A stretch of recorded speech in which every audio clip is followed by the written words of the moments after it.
So thank you, Norma, for being here with us today. Thank you for inviting me. Oh, you're very welcome. So we do this podcast on publishing practices with Indigenous people, and it's a fairly new podcast through Tanya, who is it through? The Book Publishers Association? It's through the Writers Guild of Alberta. The Writers Guild of Alberta. So that's who it's for. And we're just looking at how we can better inform publishing practices with Indigenous people and also encourage Indigenous people to publish as well and get more people out there sharing their stories. Mm-hmm. Yeah, so we just have a few questions for you. Mm-hmm. Let us know who you are and where you're from, what you're doing. I'm Norma Dunning. I'm an Inuk writer and scholar and researcher. I'm just finishing up my PhD with Indigenous Peoples Education through the University of Alberta. And I was a military kid, so we moved every couple of years. So I really am not from anywhere in particular and not a particular place. My mother was a Padla Inuit from the Keewatin area of northern Manitoba. And my father was a farm boy from southern Manitoba. So he joined the military, rejoined after serving in World War II. He rejoined just before I was born, and I'm number 5 of 6 children that my folks had. So I did spend 27 years in Edmonton. That was the longest I ever lived anywhere. Oh, wow. How's your PhD going right now? Just finishing up. We should be able to defend in May. So that's what I'm looking forward to. Perfect. Tanya is also doing her PhD. She just started in Native Studies, so that's exciting. Yes, I did. It's been quite the adventure. That's good. I say that with a lighthearted score. So, Norma, what got you interested in writing? What got me into writing? I've always written. I never published. That was the difference. I always wrote from the time I was very small, and I always wrote poetry first. So my first collection of poetry will publish this September, and it's through Bookland Publishing out of Markham, Ontario. So it was funny for me to publish in prose first when I've always written poetry first. The collection that published, probably that's about 5 to 6 years of writing that I just always wrote and never did anything with. And then I thought, well, I'm going to try, see what happens with it. And away I sent it off to the University of Alberta Press. So it was the first time I ever published, and I think overall it was a decent sort of experience, and I did come away learning quite a bit about publishing and about copyright and about an assortment of things that I did not expect to learn about. But I'm glad that I know them, that I had the experience that I did have. Oh, would you be able to tell us a little bit about your book? Annie Muktuk and Other Stories is a short story collection, and the bulk of the writing is based on my own ancestors who were in the North.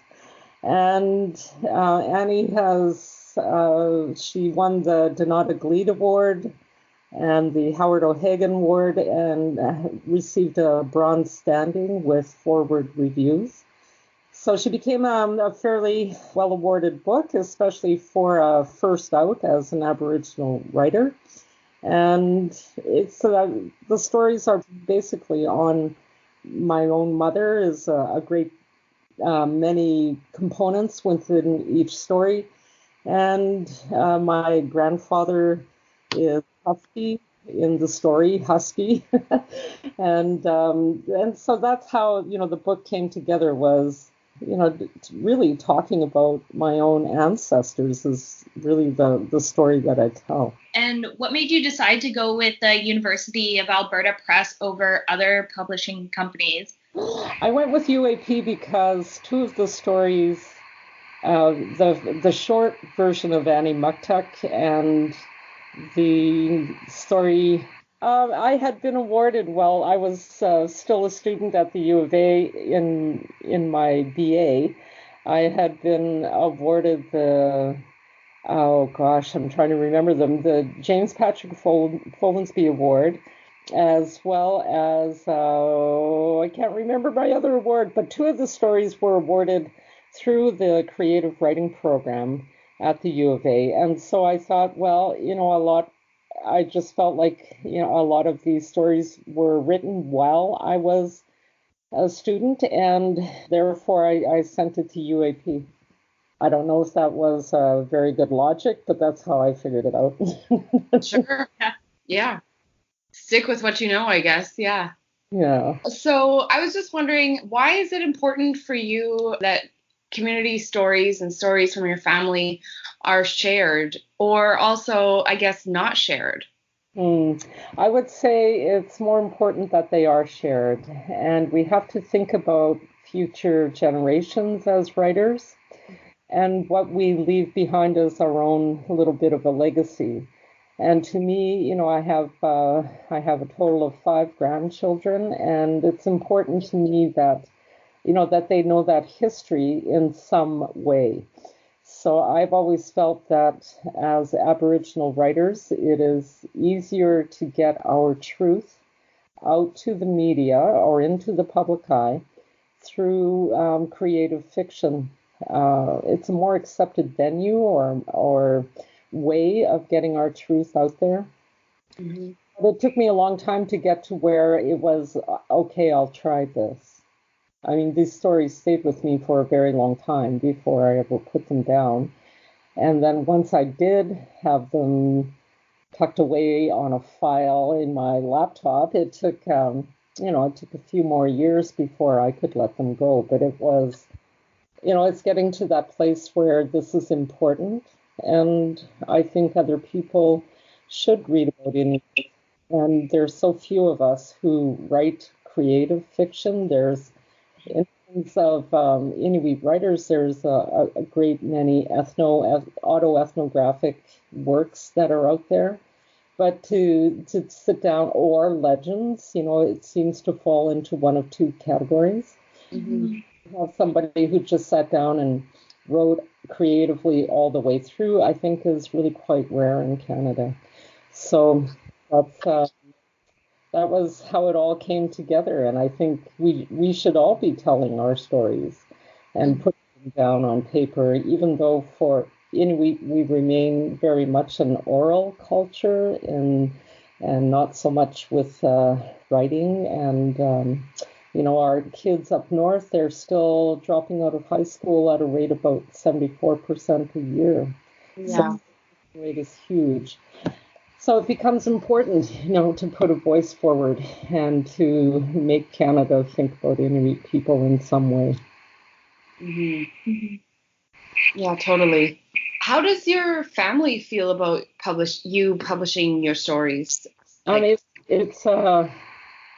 It's funny how it turned out. I think overall, I will say that they were generous overall.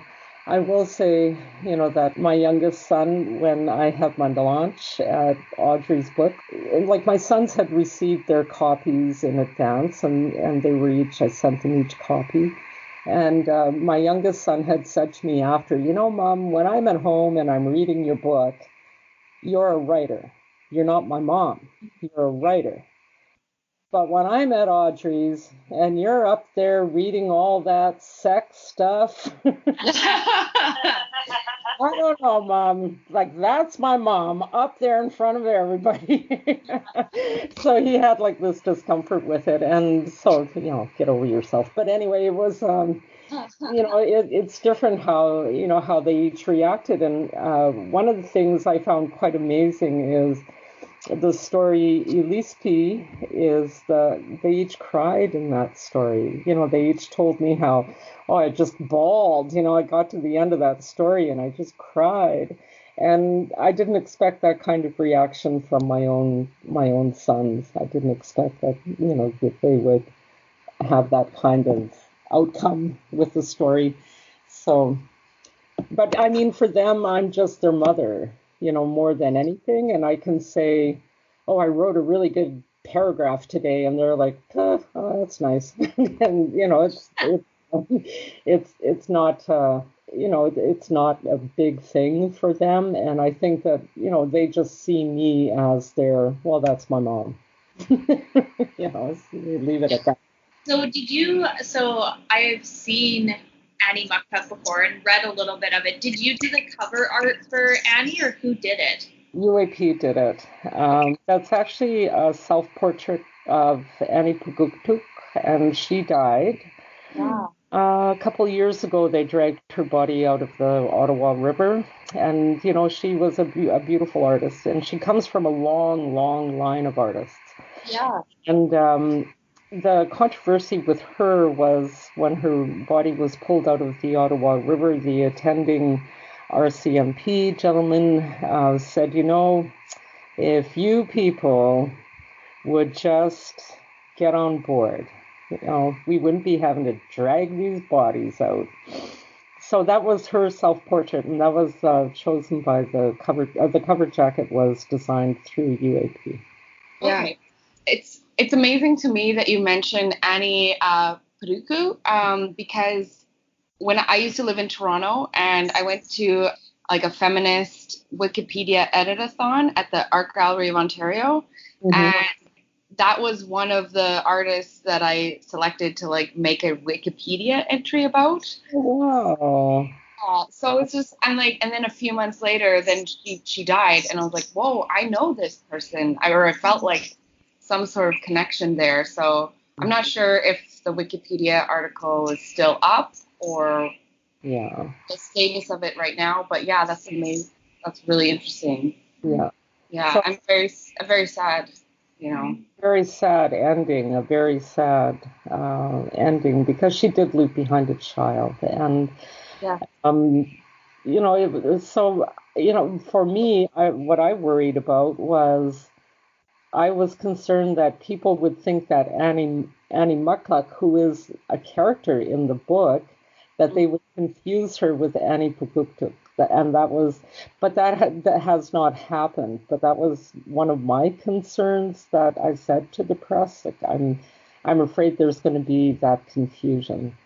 It hasn't occurred, and I'm told through the press when they go out to various book fairs that the cover intrigues people, and they will at least pick up the book and kind of run their thumbs through it. I don't know how much, I don't know if they're buying it, but there are, it does attract people's attention. So that's what you want a book cover to do. Yeah, exactly. Yeah, and it is quite bright, the yellow on the jacket, and with the really stunning picture on it as well, the drawing. So I think it's a beautiful book cover. So. Do you have any plans of making this into an audiobook or any audiobooks in the future? Yes, I have. I have made application to the Canada Council of the Arts for an audiobook grant. Okay. And I have a studio in Vancouver that will work with me. So I just sent out I think the applications were due for the 22nd of March. And so I should know, end of next month. And according to the audio person that I'll work with in Vancouver, it should be about 20 hours of recording. Somebody else I know was trying to set up, a contract through Audible. Okay. That'll happen. Audible will go in and they'll do all the back sound. But what we've decided is just to have my voice read the book and not bring in, the wind howling or the sound of snowflakes or whatever it is, that a wolf in the background. So there are plans for it to go forward as an audiobook. Perfect. And so did you choose to be the voice on the audiobook, or did they give you the option to have somebody else doing the reading? It's funny, CNIB out of Toronto does have a studio where people can go in and record. The thing with them is that the author cannot be the reader. So in my case, they would have to find another Aboriginal person. And currently there are no, or I don't know if there is, well, I don't know if I don't think Eden Robinson read her book, and it's Audible. Tanya Tagaq did read on her book, and I think hers was released separately and through her publisher. I'm a good reader and I have a good voice and I know it. And I know how to make the story sound. When we're creating the words, when we're writing them, we hear them. And so to me, my voice is the best voice to put forward. And I look forward to it. Yeah. That's interesting to me that they don't let the author read for the CNIB. That's interesting. Do you know why that might be? No, I don't know how that works. And, and to think that in the case of an Aboriginal writer, they would have to find another separate Aboriginal reader. Yeah. Currently, there aren't any Aboriginal readers available. So, I don't know how that works. That was the information I was given. But they do have a studio. CNIB does have a studio in Toronto where they do record. But I think too of, I think of people, how you can broaden your audience. But I know a lot of people who can read and who are, have sight and can read, but prefer to listen to a book over reading it. And I think, that's kind of too bad, because in time we may just lose print altogether. Like it's a possibility, and I think that's too bad. So has your book been translated into any other languages? Yes, it has. It'll release. There's a publisher out of Montreal, and they are translating right now. So it will release in French in September of 2020, and there are 3 German publishers who are interested in translating Annie Older. So. And have you ever thought about releasing it in an Indigenous language? I would have to find somebody, who has that kind of fluency. I don't know. I would like that. I would like, why not have it not only in Inuktitut, why not have it in Cree? Why not? So, yeah, I would be having people who can do that kind of translation work. And I think those people are very limited. There aren't very, very many people who can translate as closely as possible to the original work. So when you submitted your book to U of A Press, was there lots of editing that went with it, or not too much? I think, they will say substantive edits. I think that my take is they had a very good manuscript in front of them and they knew it. And, when we talk about substantive, and it's different, and I know it's different. And because, when you work, writers are also readers. And so we pay attention to what's on the market and what is being marketed right now, how it's being marketed, who is, the writer of the moment, because that, that's very fleeting. It literally is your 15 minutes or seconds. So for me, when I am told substantive edits, we have to look at it as, in my thinking, my worldview against their worldview, and not in terms of verses or in terms of anger or anything like that. It's just you're working with people who think differently and communicate differently than you do.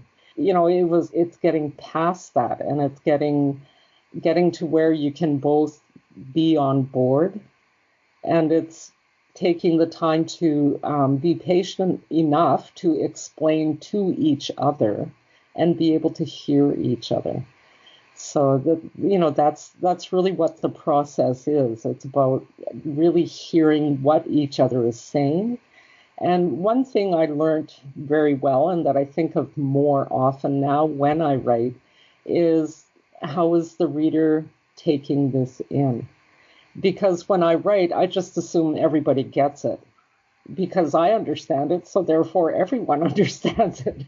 But learning that no, not everybody gets it, and that you have to take the time to put in that little bit more detail, and to think about how do white people read this book. There's a lot of Inuktitut in that book. And I thought about not providing a glossary at all. Readers can work, they can go look words up. And so, that was one of the things that we debated, was whether or not to provide a glossary, whether or not to italicize the Inuktitut words. Do we have to make it obviously different from everything else on that page? Does one word have to stand out? So I was happy they didn't, that the words are not italicized within the work. And I don't think they should be. I don't think we should have to have that kind of glaring difference within written work. Yeah, it's interesting that you mentioned worldviews, because we've talked about that before, about how there's a divide between the teacher and like student in that aspect, also like reader and writer. So yeah. And it's really, trying to think of how do other people take it in, and it doesn't mean you give in, and it doesn't mean that you totally reshape a story or remove the essence of a story. It means that you try to think of ways for other people to have a better understanding. I mean, it's an opportunity. It's an opportunity to have non-Inuit people read your work, and to think about it. And if that means they read Kablona Red, which is like 1,500 words, if they take the time to read that and they think about it for 35 seconds, then I did my job. They thought about it for 35 seconds. They may never think about it again, but that's great. They thought about it for 35 seconds. For 35 seconds, they had to think about an Inuit girl in a residential school being raped repeatedly. They had to think about it. And so to me, then the work is done as a writer. Honestly, I think it's fascinating that you were making those almost, they're subtle but not really subtle editing choices. Yeah. To me, that just screams resistance and resiliency, just whether to italicize or not to. I was wondering if there was any other things that you were thinking about or that came up in the writing process in terms of like more grammar or stylistic things. Oh, yeah. Like we can go grammar crazy. And to me, I'll give you this example. It's a total of 4 lines in the book where the 2 of the sisters in the story, My Sisters and I, their duty is to go out and chop wood and to supply the wood for the residential school. So they're out doing that. They're on one of their, and of course, it's child labor. They're not really in the classroom at all. And so that's their assignment. And they're out there, and there's a white character in there named Joshua. And they would fell the trees, and then he would load the truck. And they're on a break, and he starts talking, like they're out there, they have a little bit of a fire going, they've made some tea, and Joshua says, "Hey, do you girls want to come out to the dance tonight at the Legion?" And they don't know what he means. Like, what's that? And he's, well, what's the matter with you? How do you not know that? Everybody your age knows what going out to a dance is. And so he starts to, he sings the song, My Sisters and I. Now you have to remember, like, the story is set in around, the late or mid to late 1940s. And in there, he finishes singing, and he's trying to teach one of the sisters how to dance, like the way white people dance.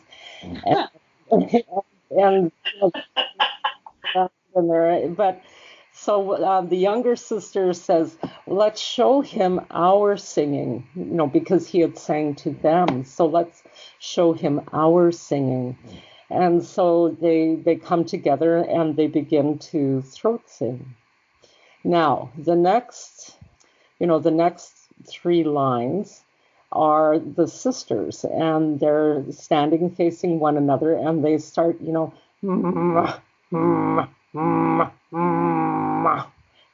so that's what I write. But I write it O-O-O-M-M-A-A. Mm-hmm. Becomes the biggest discussion in the whole book. Wow. Where are we putting the grammar? Is there going to be a comma after Is that comma?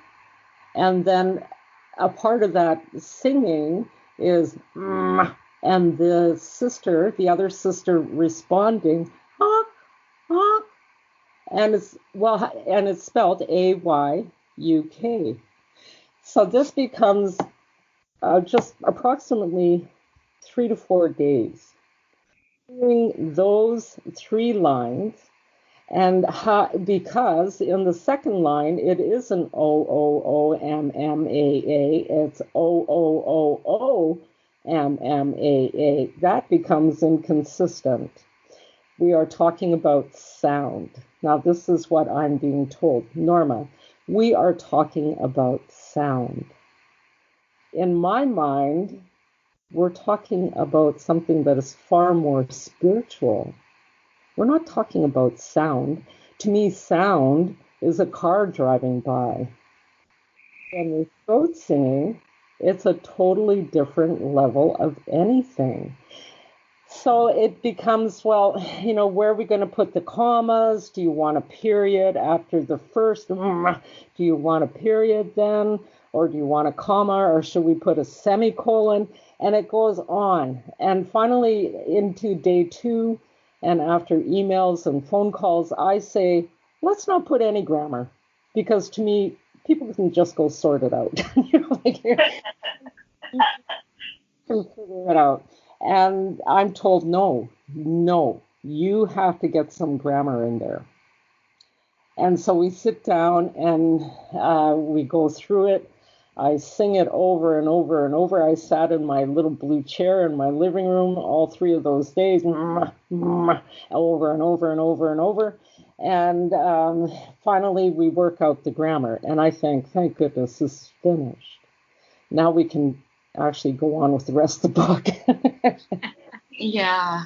Everything is fine. And then until it goes out to the copy editor, who calls me up and says, I think we should go over this grammar. Oh, of course. We've been here. We sat here for 72 plus hours on this thing.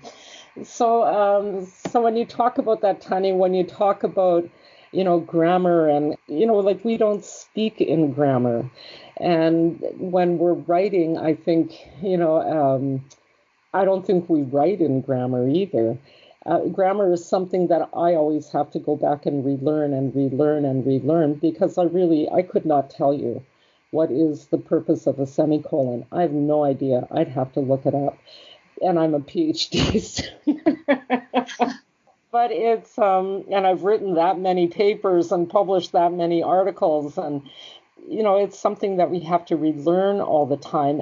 And for me, we have to be very careful with it because it can take away the integrity of a sentence. And when we're writing, I think every sentence has to stand. And especially when we're writing poetry, every sentence has to stand. And if you cannot, as a writer, think that way, then don't write.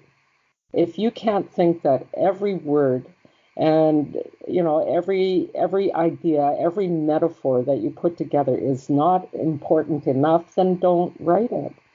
So it was Tanya, it was really, there were a lot of struggles in terms of grammar, and it was a learning process for me. And in there, I think, when I go into my next round of edits for my poetry collection, I'll start edits at the end of next month. When I go into that, I go in as a very different writer, because of the experience that I had with UAP. And it doesn't mean that it was a completely bad experience. It means that, I learned, I think, more how to stand my own ground. Like, no, you do not get to take that word out. You do not get to rearrange or reorganize how this story played out. So I know I'll go in a much stronger defender of my work.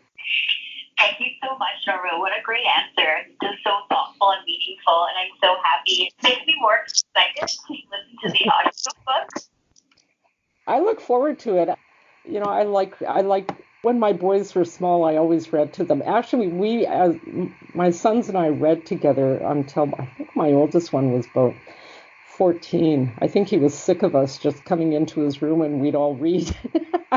And so, there comes a time they have a bit of privacy. But right, which is, I don't know, for me it's really meaningful as a Métis person to do stuff like that. It is. It was really a beautiful time. I missed it when we stopped. But they would each have a book, and I would read to them. And as they were going through elementary, I thought that they were missing out on some of the classic books that I thought, of course, because I know everything as their mother, that I thought they should be hearing or influenced by. And we read books like The Count of Monte Cristo, and there were detective series books that they liked, and so it was always, I would read to them for most of their growing up years, and that was how every night ended, was just all of us together on somebody's bed reading. And I think it doesn't mean that they are readers now. They are not. They read the sports page. That's about it. So, yeah, that's okay.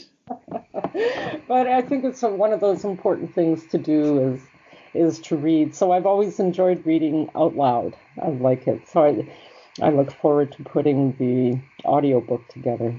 Yeah. So do you have any advice for editors that are working with Indigenous authors? I think, above all, really take the time. As Indigenous people, we live a life of relationships, and that's what it all comes down to. Our whole lives are relationships, and forming good relationships. And I think, especially for publishers I think they really need to take the time to know that writer. And I mean to really know that writer, and not the person. I am not the person that I'm not the person inside of a story, and I am not Annie, so I think that, there's an assumption if you write a certain story or within a certain way, that is who you are, but it isn't. You're the writer, and you're removed from it. So I think that what I would like to see publishers do is really take the time to get to know that Indigenous author, and don't come in making any kind of assumptions or treat us as though, that we're walking into a room with deficiency or, not having capacities as writers, as good writers. And I think that's what I would like more than anything. If you're going to take that manuscript on, really know who that writer is. Mm-hmm. And, beyond the motivation of the stories, and to know just who they are, spend time with them. We're more than the words on a page. We are. And I think, for especially Aboriginal women as writers, we have less visibility. We have, fewer opportunities to attend readings or to present our work. And it's just how it's not fair, but it's how it is within the industry right now. And I would like to see that changed. When I think of Aboriginal male writers, when they're launching a book, you will rarely see them have an Aboriginal female writer open for them. And there's that kind of stuff that happens within the industry itself.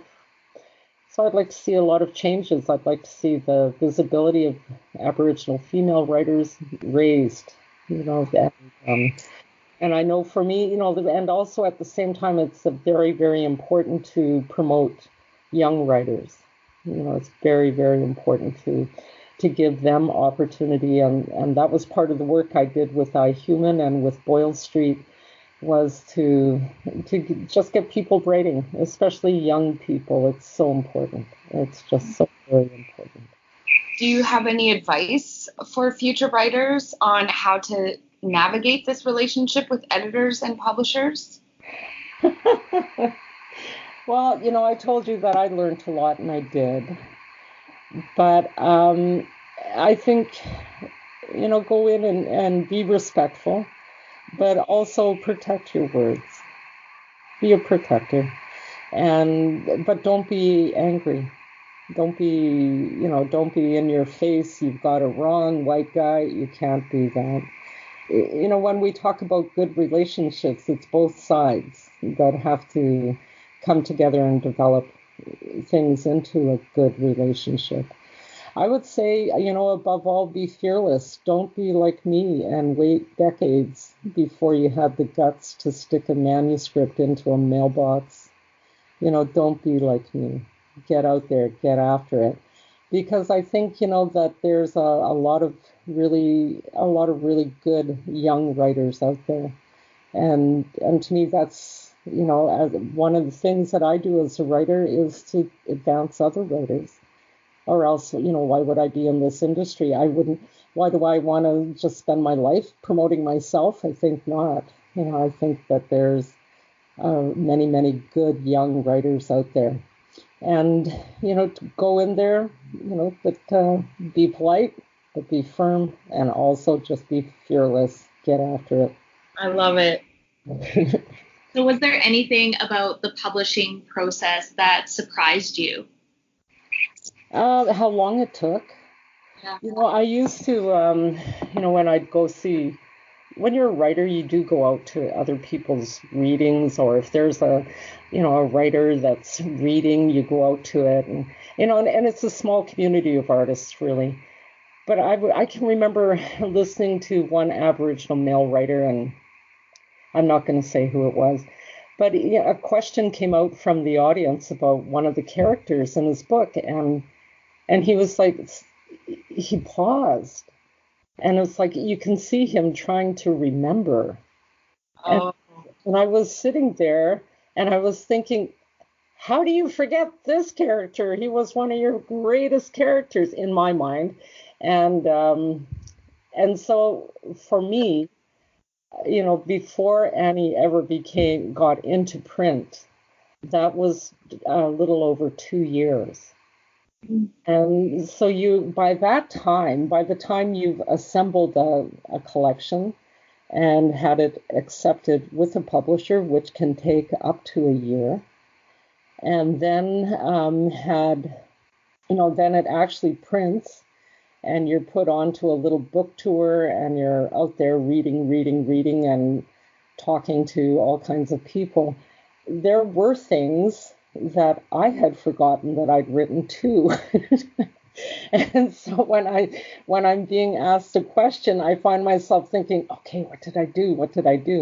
Or when I'm reading one of the stories at a public reading, I find myself thinking, how long is this?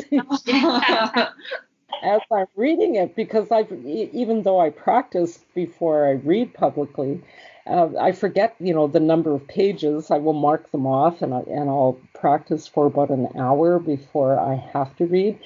But there's things, that process is actually very slow, and it does take a long time. And I've often thought back to that male Aboriginal writer and remembered his hesitation, because I have found myself thinking, boy, I was really critical of him.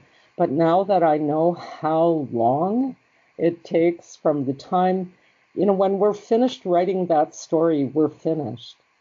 And even though that, Annie is a 5 to 6 year writing process of bringing all those stories together, you forget some of the things, and so that's one thing I would like people to know. Like, it doesn't happen overnight. It's a very long, slow kind of process. The edits I did with Annie probably took 4 to 5 months, and that was having available time for the editor with my schedule and with his schedule. And so by the time it all comes together and you actually have that book in your hand, a couple of years has gone by. Yeah. So I'd like people to realize that it doesn't, just sit overnight. So, I mean, that was, and so for me, when people said like, oh, I just love your book, or, oh, isn't this so great? I would think, yeah, man, it's like 8 years of my life over here. Yeah, exactly. From the time you finish writing and assemble a collection to the time it prints. So it's a slow process. So now that you're working on your PhD, do you have any plans to publish your PhD or a chapter out of your PhD when it's done? Oh, definitely. I've written some stuff that I really enjoy. I use Indigenous research methodologies. So I use Inuit Kalyama Tokengit as how I interpret the data that I've assembled. And what I look at is what happens to Inuit who live in the South, and especially post-secondary Inuit students, because once we are outside of our land claim area, we are not, we cannot receive full benefits based on where we're living. And it's part of how the land claim agreements were set up in the North. But a part of what I wrote in there, I wrote about blood memory. And about how do we, that it lays within us, and it's up to us to activate it. It's up to us to find it and to work at it.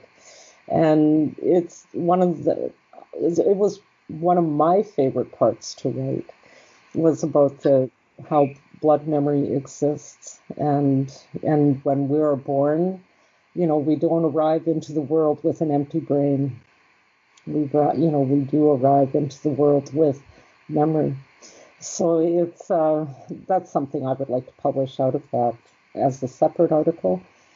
But I think overall the whole thing should publish. Of course, Kayla, it should publish. So do you think that there is a big difference between when you're publishing academically and when you're publishing more of like the pleasure reading, like with Annie Muktuk? For me, in some ways, academic is easier in terms of the critical feedback.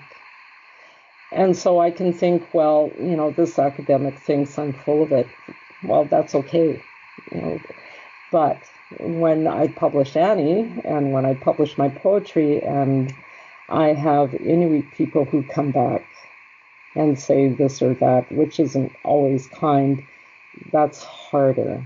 That's a much harder criticism or critique as opposed to scholarly work.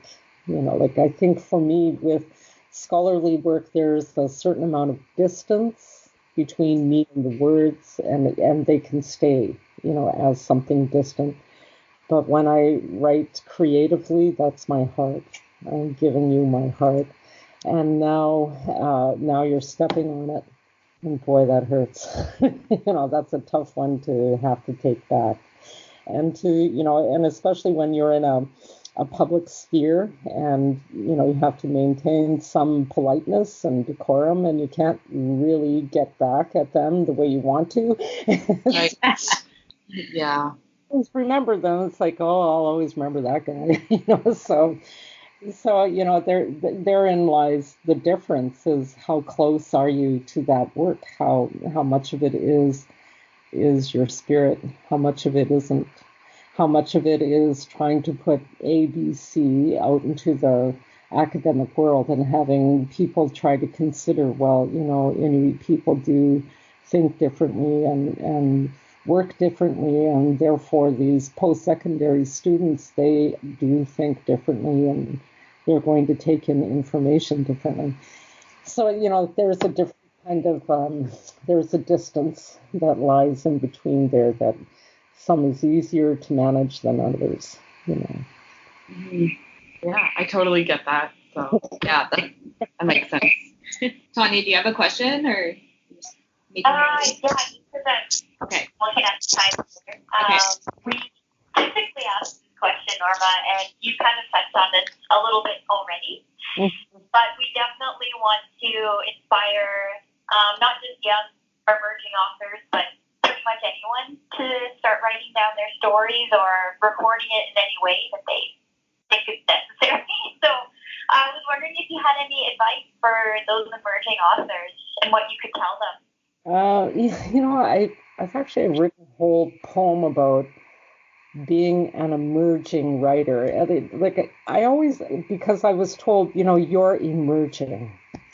I was told that so many years in a row that I would think, like, when have I arrived? Like, why am I always being introduced as an emerging writer? I would think, like, do I have a delivery date? Do I have, like, when do you qualify as an actual writer?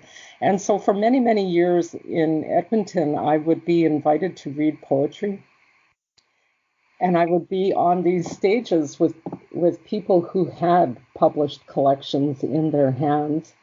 And I would show up with a clipboard and a piece of paper that had tea stains on it. I generally got lost trying to find the venue over and over again. So I always had all these. So I learned that I have to leave the house, 45 minutes earlier than most people, because my problem is I enjoy being lost.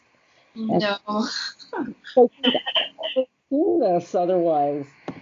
But so for many years I was this emerging poet, and all these other authors would get up and they'd hold their books, and they'd tilt their books a certain way to the audience.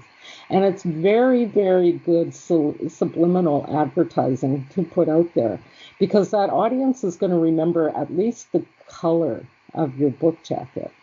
And I would get up with a clipboard. And I would often think, why do they even invite me?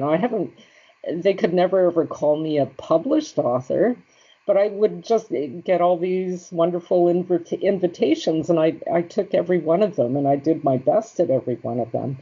And so this terminology of emerging, I just wish it would disappear, because it's it reclassifies a writer. It's like saying less than. You're here. We have less than a writer, Norma Dunning. She's going to read for us. So I really don't like that terminology. And I read in Lethbridge last October. It was really cold. It was the first time I read outside, and it was brutally, brutally cold. After I'd finished, this young guy came up to me, a young Native guy, and he said, "Oh, I bought your book." And so I signed it for him. And he said, "No, like, don't sign it don't use my name." He said, "This is my mom's name." And so he tells me, and I write to whatever his mother's name. And he said, "I want her to be like you." And I said, "What do you mean?" And he said, "I want, she's a wonderful storyteller, and she writes everything down, but she never publishes. And she's around your age." And I said to him, get after her. Get after her to publish. Or I said, I can give you my email, and she can contact me, and I can help her put together a manuscript. So to me, like, when you make that reference to not only young writers, it's any writers, any Aboriginal writers, people who are like me, like I was, just tucking things away and finish writing a story and say to myself, oh, that was a good write. What a good story you just did. Pat myself on the back, go make sandwich. I don't like the terminology of emerging writer. I think we should all be able to call ourselves writers, whether or not we have books in print. And at any age, don't be afraid to do it. Just don't be afraid to do it. I know that there have been people, Aboriginal women especially, that I've spoken with who said, I tried to publish and it was just such a horrible experience. I walked away from it. Yeah. That's too bad. That is just too bad. I wish you'd talk to me or any other Aboriginal female writer and, just turned around and walked back into that publisher. But it's so, to me, I'd like us to eliminate emerging. I would like all of us to be recognized as writers and to not let your age, whether you're too young, you think you're too young, or you think you're too old, just get out there and do it. Wow, I need to scratch that off my vocabulary now too. Do, yes.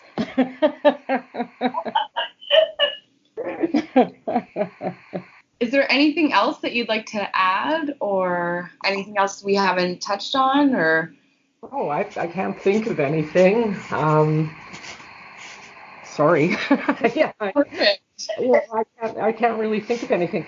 But especially I had a lot of opportunity to work with Aboriginal writers in Edmonton, and they were the best writers that I ever got to work with. And